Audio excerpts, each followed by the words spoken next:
قرآن عظیم میں جو آخری صورت میں ارشاد فرماتا ہے، محبوب آپ فرما دیں کہ میں پناہ مانگتا ہوں کس سے، کس کی بارگاہ؟ قل اعوذ برب الناس، میں کس کی پناہ مانگتا ہوں؟ توجہ، اے محبوب آپ فرما دیں کہ میں پناہ مانگتا ہوں انسانوں کے خدا کی۔ رب الناس، انسانوں کا خدا۔ مولا میں تیری پناہ میں آنا چاہتا ہوں۔ اور وہ کون ہے؟ انسانوں کا خدا، ملک الناس، انسانوں کا بادشاہ بھی ہے، الہ الناس، انسانوں کا خدا بھی ہے، معبود بھی وہی ہے، پالنے والا بھی وہی ہے، بادشاہ بھی وہی ہے، عبادت کے لائق بھی وہی ہے۔ اب کس چیز سے پناہ مانگتے ہو؟ من شر الوسواس الخناس، خناس کے، شیاطین کے وسوسوں سے، اس کے بہکاووں سے، ان کے ورغلانے سے پناہ مانگتا ہوں اللہ تبارک و تعالیٰ کی۔ اس پوری سورہ میں آپ اگر محسوس کریں گے تو اللہ تعالیٰ نے انسانوں کا ذکر 5 مرتبہ کیا۔ الناس الناس الناس، انسان۔ یہ سمجھنے کی ضرورت ہے کہ انسانوں کے لیے اللہ تبارک و تعالیٰ اتنا مہربان ہے، اتنا مہربان ہے کہ اس کی ساری مخلوقات کے لیے کچھ قانون الگ ہیں، تمہارے لیے قانون الگ ہیں۔ قرآن میں بھی اللہ تعالیٰ نے فرمایا کائنات میں کوئی شے ایسی نہیں ہے جو اس کی حمد بیان نہ کر رہی ہو، ساری کی ساری مخلوقات تسبیح بیان کر رہی ہیں۔ لیکن روایت میں یہ بھی ہے کہ اگر کوئی چیز، پرندہ ہو کہ جانور ہو کہ درخت ہو کہ مچھلی ہو، چیونٹی ہو، اگر ایک لمحے کے لیے بھی وہ اللہ کے ذکر سے غافل ہو جائیں تو ان کی موت آ جاتی ہے۔ ان کے لیے یہ قانون ہے، درخت اگر ذکر الہی سے ایک لمحے کے لیے غافل ہوا تو اسے سکھا دیا جاتا ہے یا اسے کاٹ دیا جاتا ہے، پرندہ شکار ہو جاتا ہے، مچھلیاں پھنس جاتی ہیں اگر ایک لمحے کے لیے ذکر خدا سے غافل ہو جائیں۔ حضرت ذوالنون مصری اپنی بیٹی کے ساتھ سفر میں تھے، سمندر میں، وہ کشتی میں مچھلیاں پکڑ رہے تھے، پکڑ کر کے اپنی کشتی میں ڈال رہے تھے۔ ان کی بیٹی جو پیچھے بیٹھی ہوئی تھی وہ مچھلیاں اٹھا کے پھر سمندر میں ڈال رہی تھی۔ کافی دیر کے بعد جب کنارے پہنچے تو انہوں نے دیکھا مچھلیاں کہاں ہیں؟ بیٹی سے پوچھا تو اس نے کہا کہ میں نے سب ڈال دیا۔ کہا ایسا کیوں کیا؟ کہا آپ نے تو فرمایا جو مچھلی ذکر خدا سے غافل ہوتی ہے وہی شکار ہوتی ہے، تو آپ کی جال میں وہ مچھلیاں آئی جو ذکر خدا سے غافل تھیں، میں نے اس لیے انہیں دوبارہ ڈال دیا کہ مولا ہمیں بار بار مہلت دیتا ہے تو ہم انہیں کیوں مہلت نہ دیں۔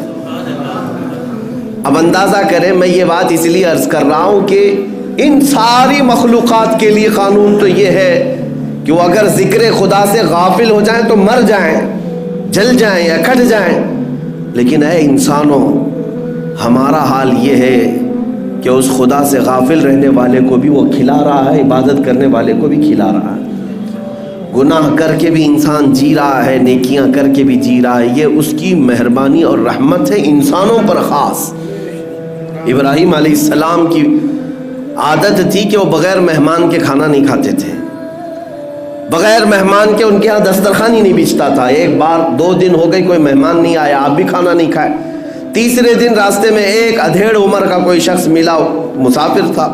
ابراہیم علیہ السلام نے اس سے ریکویسٹ کی کہ میرے گھر آج مہمان بن جا۔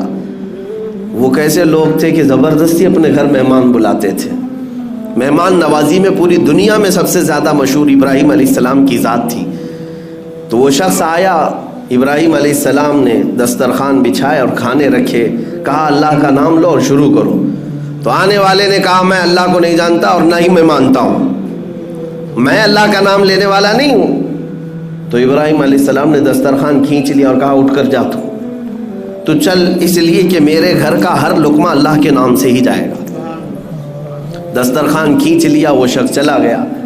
رب تبارک و تعالیٰ کی طرف سے وحی آئی، ابراہیم آج تمہارے دسترخوان پر اس نے میرا نام نہیں لیا، تم نے دسترخوان کھینچ لیا، پچھلے 50 سال سے وہ میرا نام نہیں لیتا، میں ہر وقت اسے کھلا رہا ہوں۔ انسانوں کا خدا اور ہے، یعنی انسانوں کے خدا جس کو ہم اس طور پر تصور نہ کریں کہ وہ سخت قسم کا ہمیشہ تمہارے لیے عذاب ہی لے کر بیٹھا ہے، نہیں میرے عزیزو، وسعت رحمتی کل شیء، قرآن کہتا ہے، اللہ فرماتا ہے میری رحمت نے ہر چیز کو گھیرے میں لے لیا ہے۔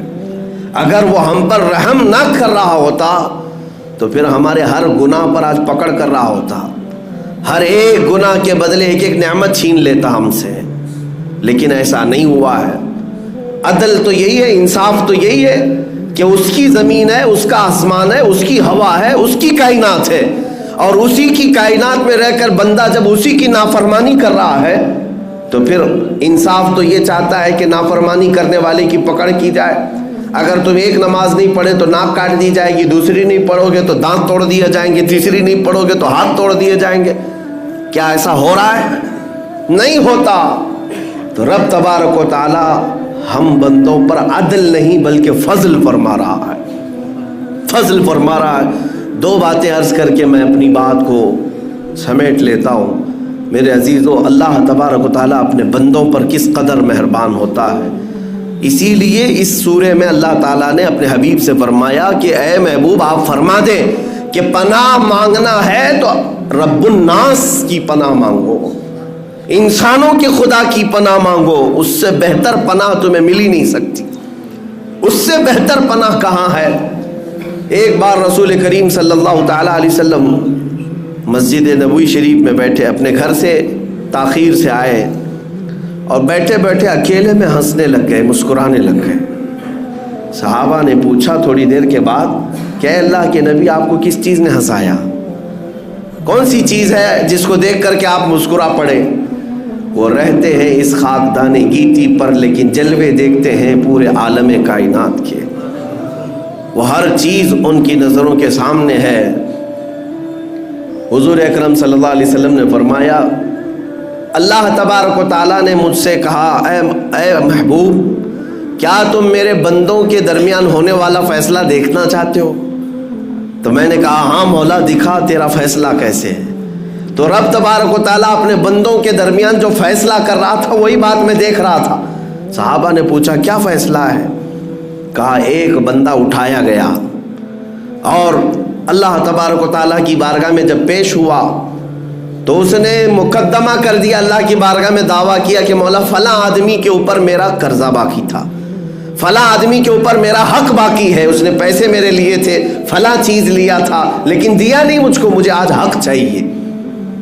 رب تبارک و تعالیٰ اس بندے کو بھی اٹھاتا ہے جس نے اس کا حق مارا تھا، وہ بھی اٹھا، وہ نیک آدمی تھا لیکن کچھ اس کے پاس رہ گئی تھی اس کی چیز۔ تو اب یہ مطالبہ کرنے والا شخص اللہ سے کہتا ہے مجھے حق دلا دے میرا۔ رب تعالیٰ فرماتا ہے یہاں تجھے کیا چاہیے؟ پیسے تو ملیں گے نہیں، موت کے بعد نہ پیسے ہیں نہ چیک ہے نہ ٹرانسفر ہے، کچھ نہیں ہے، کیا ہے؟ یہ بندہ کہتا ہے مولا اس کی نیکیاں مجھے چاہیے، اس کی نیکیاں مجھے چاہیے۔ تو رب تبارک و تعالیٰ انصاف فرماتا ہے، اس بندے کی ساری نیکیاں اٹھا کر کے اس کو دے دی جاتی ہیں، فرشتے ساری نیکیاں منتقل کرتے جا، اس لیے کہ حق ابھی ادا نہیں ہو رہا ہے۔ اب یہ مطالبہ کرنے والا جو شخص تھا پھر کہتا ہے اے رب ذوالجلال میرا حق تو پورا نہیں ہوا، تو عدل کرنے والا انصاف کرنے والا بادشاہ ہے، مجھے اور حق چاہیے اس بندے سے، اس نے میرا حق لیا ہے دنیا میں۔ تو رب تعالیٰ فرماتا ہے اب اور کیا چاہیے؟ اس کی ساری نیکیاں ختم ہو گئیں۔ یہ بندہ کہتا ہے مولا میرے گناہ اٹھا کر اس پر ڈال دے۔ تو حکم ہوتا ہے فرشتوں کو، اللہ تعالیٰ فرماتا ہے اس کے گناہ اٹھا کر اس پر ڈال دو، پورے منتقل کیے جا رہے، اس کے گناہ بھی خالی ہو گئے اور وہ جو نیک بندہ تھا نیکیاں بھی خالی ہو گئی اور گناہ اٹھا کر کے بوجھ بیٹھا ہے، اب اس کے پاس کچھ نہیں سوائے گناہوں کے بوجھ کے، کچھ نہیں۔ آپ اس کو ہلکا مت سمجھیں کہ حقوق العباد جو بندوں کے حق ہیں کئی لوگ مار کر کے بیٹھے ہیں، کوئی بہنوں کا حق، کوئی بھائیوں کا حق، کوئی اپنے مزدوروں کا حق۔ اعلیٰ حضرت فاضل بریلوی رضی اللہ تعالیٰ عنہ نے فرمایا ہے 1 روپیہ اگر کھائے ہو تو بدلے میں تمہیں قیامت کے دن 700 نمازیں دینی پڑ سکتی، 700 نمازیں اگر وہ حق مانگ لیا تو۔ ہاں اس کو ہلکے میں مت لے۔ حضور پاک صلی اللہ تعالیٰ علیہ وسلم کی بارگاہ میں ایک جنازہ آیا تھا، حضور نے پوچھا اس پر کسی کا قرضہ ہے؟ ایک بندے نے کہا یا رسول اللہ میرے 2 درہم قرضہ باقی تھا اور یہ مر گیا، انتقال ہو گیا، جنازہ تیار ہے۔ میرے آقا نے فرمایا صلو علی صاحبکم ولا اصلی علیہ،